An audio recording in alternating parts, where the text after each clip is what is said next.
આજના સર્વેલા દિવસના જય શ્રી કૃષ્ણ વ્યાસાસને શ્રી જગદીશભાઈ અદ્વરીયજી બિરાજમાન થઈ ચૂક્યા છે। આપણે પણ પોતાનું સાલંકૃત સ્થાન ગ્રહણ કરચાયામ શુભોન્યદિધો અદ્ય સપ્તમે અહની ભગવતઃ વાંગ્મય સ્વરૂપ પુરાણ પુરુષોત્તમસ્ય પ્રાતઃ પૂજાં કરીષ્યે। પુષ્પં ગૃહીત્વા દેવં પ્રાર્થયેત। ओम यस्य स्मरण मात्रेण जन्म संसार बंधनात् विमुच्यते नमस्तस्मै ओम क्लीं कृष्णाय गोविंदाय गोपीजन वल्लभाय नमः। ध्यायामि चिंतयामि गंधं कुर्यात्। ओम नारायणाय विद्महे वासुदेवाय धीमहि तन्नो विष्णु प्रचोदयात्।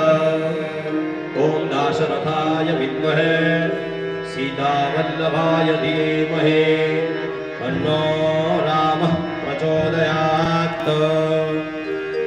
ओम क्लीं कृष्णाय गोविंदाय गोपीजनवल्लभाय नमः।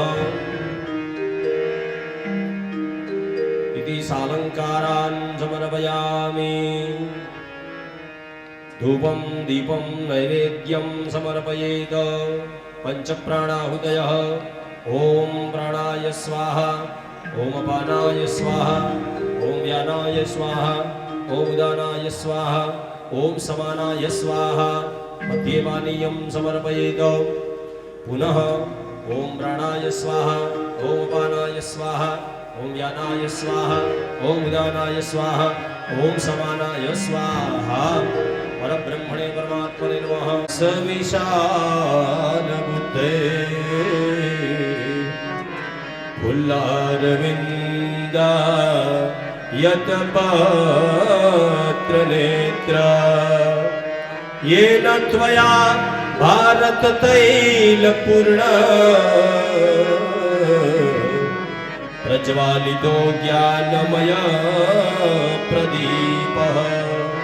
बोलो व्यास नारायण भगवान की जय। निराजनम ओम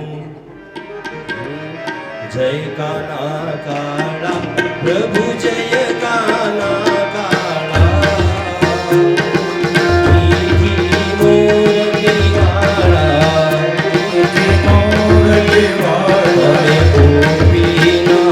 प्यारा ओम जय काना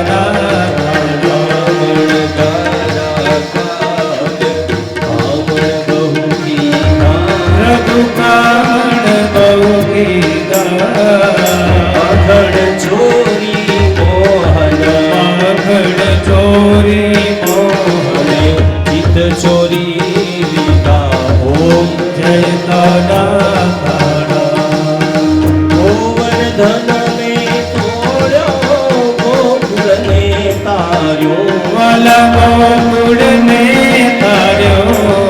इंद्र नो गर्व उतार्यो इंद्र नो गर्व उतारी। जय जय गिरिधारी ओम जय गुणतणो तुझ पाद के में नहीं आवे वाला के में नहीं आवे। वेद पुकारे वाला विपरो सो गावे। ओम जय काना काला ओम जय काना काला पुरुषोत्तम प्यारा मीठी मोरली माला तेरा तेरा प्यारा हमें गोपीना प्यारा। ओम जय काना काला जय काना काला। कर्पूर पूरेण मनोहरे गतिना नीराजनं ते जगदीश पूर्वे बोलो कृष्ण कन्हैया लाल की जय। स्तुवित भगवाचार्याः पदे पदेय परपूजकेभ्यः आचार्य सिद्धेश्वर पादुकाभ्यः। ओम क्लीं कृष्णाय गोविंदाय गोपीजन वल्लभाय नमः। બોલો કૃષ્ણ કનૈયા લાલ કી જય. ખૂબ ખૂબ સાધુવાદ. આપણે પવિત્ર એવા હરિદ્વાર ક્ષેત્રની અંદર ભગવાનના ઘરના ઉંબરામાં બેસીને આપણે ભગવાનને કાલાવાલા કર્યા છે.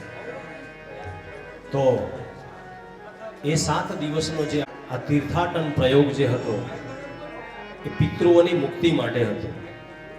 અને પિતૃ મુક્તિ કાજ જે જાતકો ઓમ મહેશ્વર ગુરુ સાક્ષાત પરબ્રહ્મ સદગુરુ ભગવાન કી જય. સૌ પોતાનું સ્થાન ગ્રહણ કરે. લગભગ બધાને પેકિંગ થઈ ગયું હશે. સરસ. અમુક ગાંઠો અહીંયાથી વાંચજો, અમુક ગાંઠો ખોલી નાખજો. અમુક ગાંઠો અહીંયાથી. નમો ભગવતે વાસુદેવાય.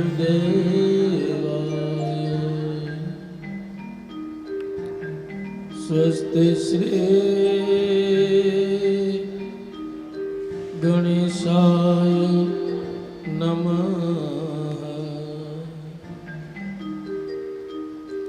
સ્વસ્તિ શ્રી સરસ્વતીય નમઃ. શ્રી સદગુરુભ્યો નમઃ.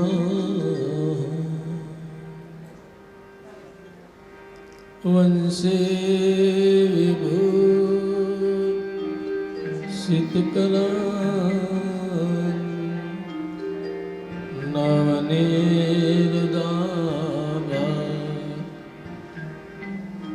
પીતાંબરા અરુણબિંબ હલાધરોષ્ઠાત પૂર્ણેન્દુ સુંદરમુખાત રવિન્દ્રનેત્રા કૃષ્ણાત પરમ કિમપી ત્વહં ન જાને. કૃષ્ણાત ત્વદીય પદ પંકજ પંજરાંતે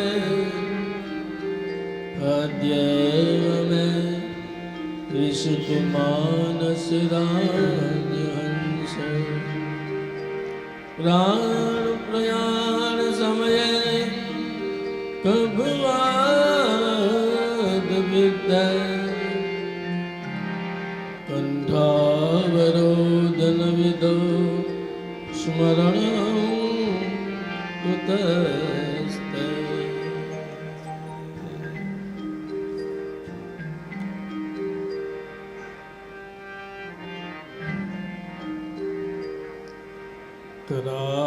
करारविन्दे न पदारविन्दं मोक्षारविन्दे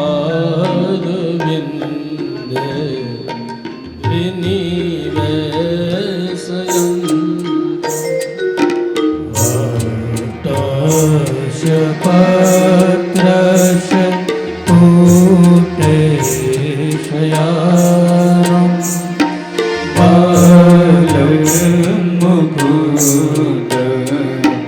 मनसा स्मरामि.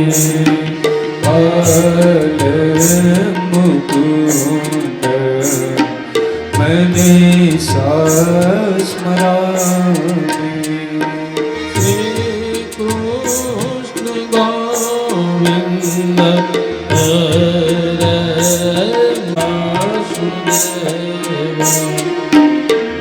स्वामृत भेद देवती गोविंद दामोदर माधवेति. श्री कृष्ण સુકામા